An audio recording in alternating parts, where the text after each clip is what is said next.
Authors Over 50, Writing in Life's Sweetest Third. Authors Over 50's weekly podcast celebrates writers and their journeys to publication. Writing after 50 is a whole story on its own, so let's skip to life's sweetest third and talk with authors about their journey from pen to publish. Welcome, I'm Julia Daly, your host, and I invite you to listen to interviews with writers who've achieved their goal of publishing a book just later in life. We've seen award lists for under 30 or under 40, but I've yet to see lists for those who've achieved a significant milestone of their own, launching a new career and publishing their first book after the age of 50. We will hear about these authors' inspirations, struggles, strategies, and the smell of that first book. These writers' journeys inspire me because I'm one of them. My guest today is the award-winning author of the novel After Happily Ever After. She was born and raised in Los Angeles and graduated from UCLA. She went on to write television comedies for Gerald McRaney, Burt Reynolds, Roseanne Barr, Norm McDonald, Drew Carey, as well as The Wild Thornberrys and Sweet Valley High. After leaving the business to raise her boys, she obtained a master's degree in nutrition and ran her own business for 10 years. Recently, she's written over 20 essays for Huffington Post and Maria Shriver and spoken on panels discussing empowering women in midlife. Welcome to Authors Over 50, Leslie A. Rasmussen. Thank you so much for having me. I'm delighted to be here. Leslie, although I can tell from your resume the answer, our opening question on Authors Over 50 is always, what took you so long to write a book? I've asked myself the same question before. Like you said, I grew up after college. I wrote, that's what I did. I wrote for television. But when I had my kids, I knew I couldn't do those hours anymore. So I stopped. And for whatever reason, I didn't continue writing, even though I'd written as a kid. I'd done so much writing. And when it came time to figure out what I wanted to do when my kids went off to school, what came to me was not writing, because at first it was get back into television, but then it wasn't going to work. My husband's in television and the hours would not be good and my kids would never see us and we would never see them. So I went back to school. But while I was doing all of the nutrition stuff, I just kept writing. And I kept writing for Huffington Post. And I was writing these articles. And that was where my total passion was. So after I hit 50, I was like, this is stupid. What am I waiting for? Like, why am I not trying to write something that scares the heck out of me? Which is true. Writing a book is very different than writing a 22-page script where most of the time there's other people in the room and helping you with the story and everything else. So this was all on me. And so it definitely took me a long time to sort of just go. I started with writing prompts and writing little things and realizing I was creating a character and I didn't even realize it at the time. So that's what really took me so long, was to actually wrap my head around, you can do this. And it was fun, but it took a lot of effort. Well, you were such a highly successful comedy writer, and you touched on writing for television being different from writing a novel. Can you tell us more about that? I've heard that being in a room with a lot of people and team efforts and being collaborative versus maybe those of us who are novelists and being more solitary, but I'm sure there are pros and cons for each. There really are. I am like what I call an introverted extrovert. So I am very shy and I can be very quiet, but I loved being in a room because people are bouncing ideas. You're never alone. You always, whatever the idea is, you can go to somebody else and ask their opinion. When you're alone in a room writing a book, you're creating everything, which is fabulous because it's all, whatever you want. But that being said, there's no help. So you don't know what direction it's going. And I hadn't, when I had my kids, I hadn't gotten to the point where I was creating my own shows. So I was working for other people. So you knew the actors, you knew the characters, you knew what you were writing for. writing a book was wonderful. I mean, in the sense of I created the atmosphere. I could make the characters say whatever I wanted, and there was no actor to say, I'm not going to say that because I don't like that line. So that was the biggest difference. But also the other big difference was I was alone. I mean, I was taking a workshop with one other person and the coach. So once a month, I was going to something with other people, and I was going to a lot of conferences and meeting people, but it really was lonely work. And so I think one of the reasons that I write in my middle of my house, in my family room, basically at a desk that's sort of connected to my kitchen, I can tune everybody else out, but I know they're there. So I think I need to just be around people in some weird way, because I don't like just being alone for everything. So that's the biggest difference. And that's so amazing to me, people who can write around other people or go to coffee houses and write while everything's swirling around them. I can't do that. Total silence. I have to have, just all the right conditions. And that means nobody talking. I'm a light sleeper too, so maybe that all comes into play. Yeah, I mean, my husband can sit in the room and watch TV and I can write. I mean, but I can't go to a coffee house because I'm interested in what everybody else is doing and I start listening. Yes. But I can do it with my family because I can tune them out. Well, I can only imagine that you were in a very high stress job with the comedies and writing with all of those famous actors. It was very high stress because with my first book, there wasn't this, you have to finish this right away. And with a script, you could be given a few days and say, go write, get this done. And you are writing for, obviously these major actors and you want it to be good, but you do have other people there that will help rewrite and do everything. So you don't feel as much just sort of like everything's on you. I mean, I think if you're running a show, it's a different situation. If you're running a show, everything is on you.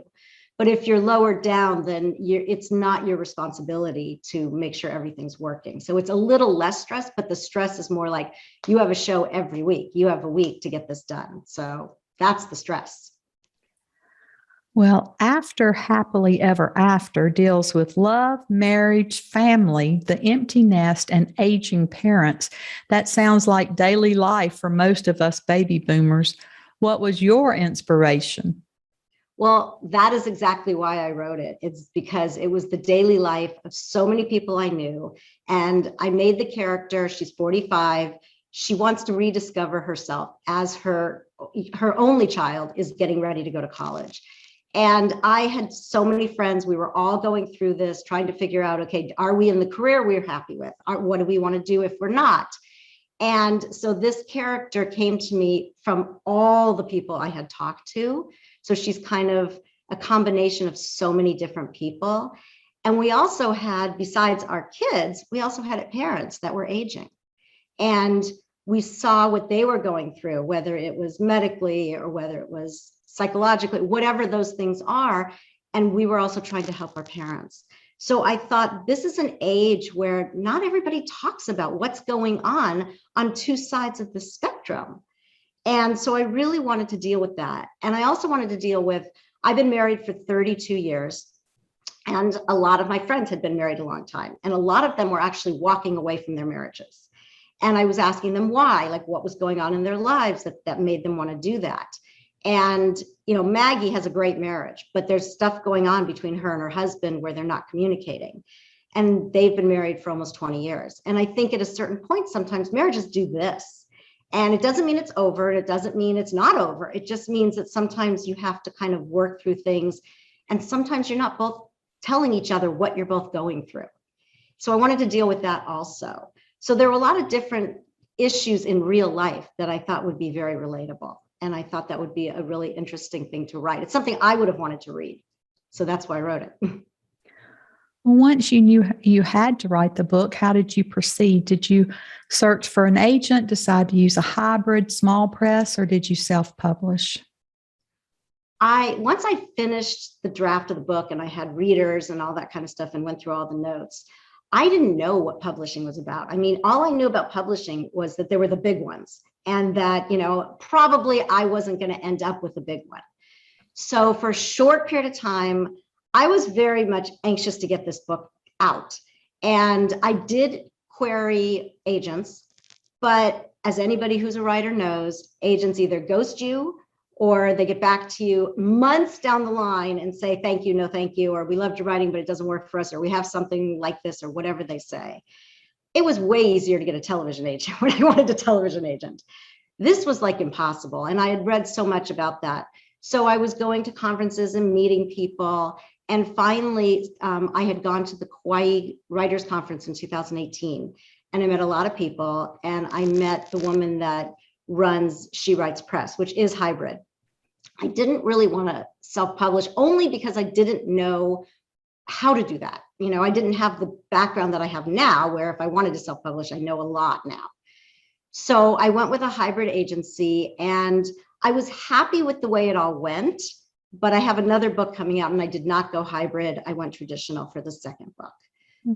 But that is really how I ended up with my publisher. And the best part about She Writes Press was I met a tremendous amount of authors who are so supportive. I mean, this community is wonderful, and they support you, and they, put your book out there on their social media. And I've become very, very close with people that some of them I have only met through Zoom. It's crazy. And some of them I've met in person. But that really, I think, made my experience fantastic. Well, She Writes Press is highly respected in the industry and very much known for connecting women together and building that community. Exactly. And that's really important to me because my book is women's fiction. And I read a lot of women's fiction. So it was really important to me to have a community of people because, again, it is very lonely to write. So if you don't have people that you're talking to all the time about it and asking questions, you're just floating. Well, Leslie, why don't you give us a little scene setup and then read from your book so that we can hear your tone and voice? Okay, great. Now, my books, I call them humorous with heartbreaking moments. So I'm going to just read from the beginning. I'll read just the very beginning of it. So this is after Happily Ever After. I zipped my jacket up to the top of my neck, which still didn't keep the frigid air from whipping through my body. The sun hadn't come out in 2 weeks, and I was beginning to wonder if we'd ever see it again. As I cursed myself for parking so far away from the bank, a handsome man wearing a New York Yankees baseball cap was walking toward me. His face was lit up by a smile so warm that it looked as if it rested on his face, even if no one was around. As he got closer, the sun suddenly peeked out from behind a cloud. Was the universe trying to tell me something? Could this be the man for me? Would this be the day that something exciting finally happened? My heart began to race, and I saw my brand new life in front of me. This man and I would spend all our time together, laughing, antique shopping, and having amazing sex. It would have all been perfect if I were not already married. At 5:55, I rolled out of bed and caught my reflection in the mirror above my dresser. That mirror was my enemy. It pointed out all the new wrinkles that had been born on my face while I slept. I was not taking to the idea of aging gracefully. The room was lit only by the glow of the clock. Jim was happily snoring and was no closer to waking up than our basset hound Theo. I had 5 minutes before I had to get Gia up for school. She was going to be just as happy to hear my voice as I had been to hear my mother's when I was a teenager. My feet jumped as they touched the cold, hard wood. Where the heck did I put my slippers? I walked through the dark room, feeling my way along the furniture. I made it past the footboard on the bed, and just when I thought I was safe, I stubbed my toe on the dresser. Damn those slippers. I bet they were laughing at me. That's great, Leslie. I can hear your humor in there. I can see the descriptions. I can tell that you've written for television, that you've got us in the scene. Yeah, and I write a lot of dialogue because I love witty banter, and that's from television. Yeah. Well, I know you had to write very quickly for television. How long on average does it take you to write a book? So this book, since I really did not have a clue what I was doing, and I was sort of teaching myself and taking this workshop, took me about 4.5 years. My second book took me under a year, which isn't out yet. But so that's like the difference, because now I know kind of how to write a book in general. I think that's most important, and a lot of us have found out that we learn the craft of writing a novel, and we learn how to publicize it, and we're much quicker the second time around. Yes, definitely quicker. Tell us about challenges or publicity that you used after you wrote your first book, what you're doing for pre-publication this time. So I hired a PR agency after the book was, when I knew the book was coming out, and they did media for me to try and get, to get interviews and reviews, and they got it to Pop Sugar, named it one of the best of 2021. I was Entertainment Weekly online, had Laura Dave recommended it. So I got some good media. And then I also hired for a very short time, I didn't even know what Instagram was before I started this. I mean, I knew what it was. I was on it, but I never posted a picture. And you really have to do a lot of social media. So I hired somebody for a couple months to kind of help me figure out what to do on Instagram and how to promote the book, and which was very helpful. So I did that. And then I've done a lot of Facebook ads and Amazon ads, and I've done a lot of podcasts and interviews and all kinds of things. I've done in-person events. Even during COVID, we could do a few. So I've done panels with other authors on women empowerment and how in midlife, it's not a crisis. It can be just empowering to make a change. So I've done a lot of those. So I've done a lot of different kinds of things, and there's things that work and things that don't work. And you don't know that until your first book comes out. My second book, since I don't have the date yet, right now it's in editing with the editor at the press. I have talked to a PR person that I think I want to hire for this book. And I've done a little bit of just telling people about it. It was in Publishers Marketplace, announced the book that it's coming out. But I haven't done a lot because it may not be out till either next year or the beginning of 2024. So I don't want to do too much because nobody's going to remember it by then. What is the second book about? The second book is about two women who are in their 30s.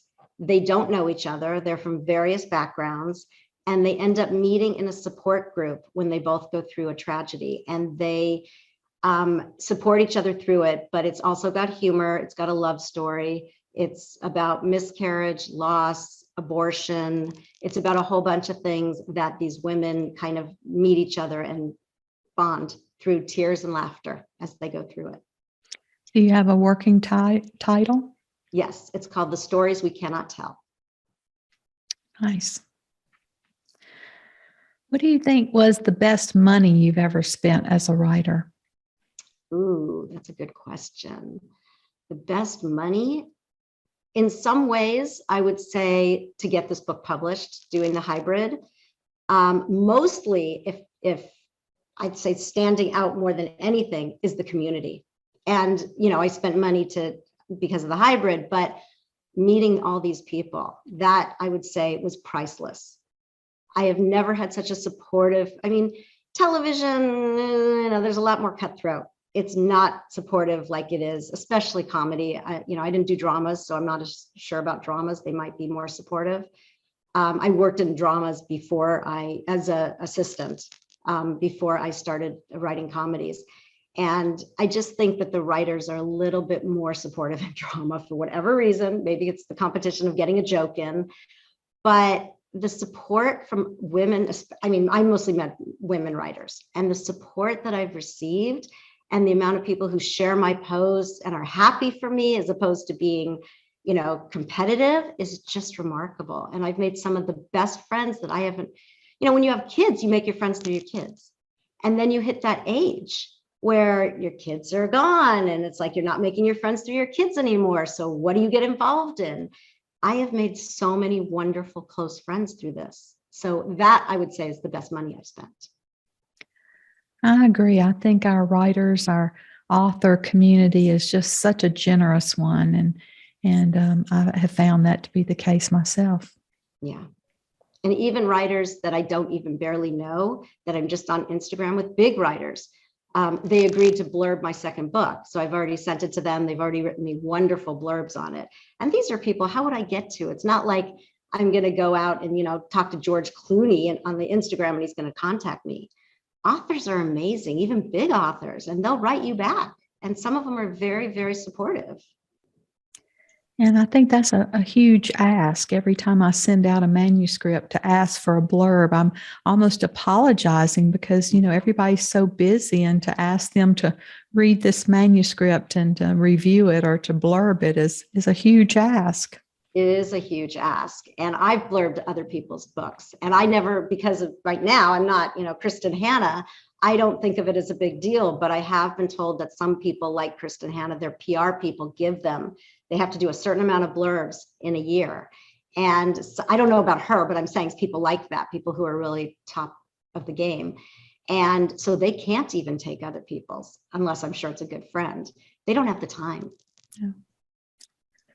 Do you ever Google yourself or read reviews? And if so, how do you deal with the bad or the good ones? At the very beginning, I do Google myself sometimes just to see what's out there, because I've found things out there like somebody was giving my book away for free. And so I want to get that stuff shut down. So I have Googled myself. As far as reviews, I do read them, but now that I've been doing this, the book's been out for over a year. If I see a bad review, sometimes I'll just look really quick, because some people are just what I call trolls, and all they want to do is they're mad at you for something that you wrote that they relate to, but they're pissed at you. So they write a bad review and they yell at you. I mean, I've gotten a 1-star review from a woman who said she loved my writing. She thought the voice was great. She hated the character because it reminded her of somebody she knew.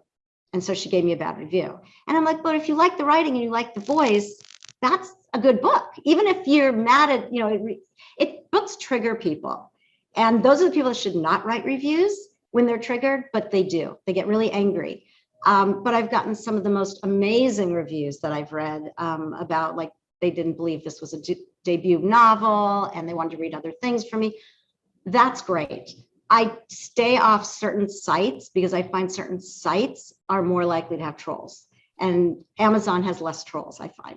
So sometimes I'll read those, but I don't go on that often, because at a certain point, it's like, if it's going to make your day, it's going to break your day. So what's the point? It's like getting on the scale, I just don't understand 1-star reviews. If I can't give somebody a 4 or a 5, I am not going to give them anything less. It's just so terrible. Well, these are people that have never written a book, so they have no idea what goes into it, whether it's good or bad in their point of view. You worked your butt off on it. And I will not do that either. I will not give anything less than a 4 or 5. I just don't review it if I really don't like it. No. And I finish almost every book, even if I'm not overly into it. I usually will finish it. I know people write, it did not finish or whatever. It's like, well, maybe it got better. You never know. Do you make time to read? And if so, what genres? I do. I have to. First of all, I want to read all my friends' books. I want to support them, and I write reviews for them to be supportive also. So I read a lot of books. I read mostly women's fiction. I do read some memoirs, because some of my friends have written memoirs, and I've read a lot of biographies of, like, George Burns and Grace Kelly, those kind of people, because I just find Marilyn Monroe, Judy Garland, I find them fascinating. I just bought a book by James Burrows, who's a huge sitcom director, that I want to read just because I love reading the stories that they tell about sitcoms, because some of them I lived through, a lot of them. But I do read a lot of women's fiction, mostly, I would say. Well, Leslie, our writers over 50 are quite unique. Do you have advice for writers 50 and above? I know you empower women in midlife. So what would you say to those of us in life's sweetest third? I would say just as much as you might exercise, you might get a massage or take care of yourself in any way. If you want to write, because I used to say to myself, well, those 4 years are going to go by anyway, or the next 5 years or whatever. So even if it takes you a long time, do it if it's a passion, because first of all, the world needs to hear all of the stories, because there's so many stories to tell. And most people write something where either they got it from somebody else, like an experience, or there's something about the character that rings true for them. So everybody in books, they're all humans, and they all have human stories. Even if it's some weird fantasy, they're still human beings living those fantasies for the most part. So my advice is just look at midlife as just that. It's just a time. I don't care if you're in your 40s, your 30s, your 50s, or your 60s. I have tons of friends who wrote their first book in their 70s. It's out there. It's a legacy. It's in the libraries. It's wherever books are sold. And I think it's really important. And it's important for, if you have children, for them to know that you're doing something that's for yourself. So I just say, I don't care if it's 5 minutes a day, if you're writing on your phone, if that's what you want to do, I say just move forward in whatever way that means. I think that's great advice and a wonderful place for us to end our chat today. And I just thank you so much for coming to us from television and movie land out there in sunny California. And we're so excited that you're now one of our authors over 50. Thank you so much, Julia, for having me. This was really a blast. Thank you. Thank you for joining us today. Please look for Authors Over 50 every Thursday, when we will have conversations with accomplished debut novelists over the age of 50. Please subscribe and share with a friend. And check out my own publication journey after 50 at www.juliadaily, that's D-A-I-L-Y, like dailynewspaper.com.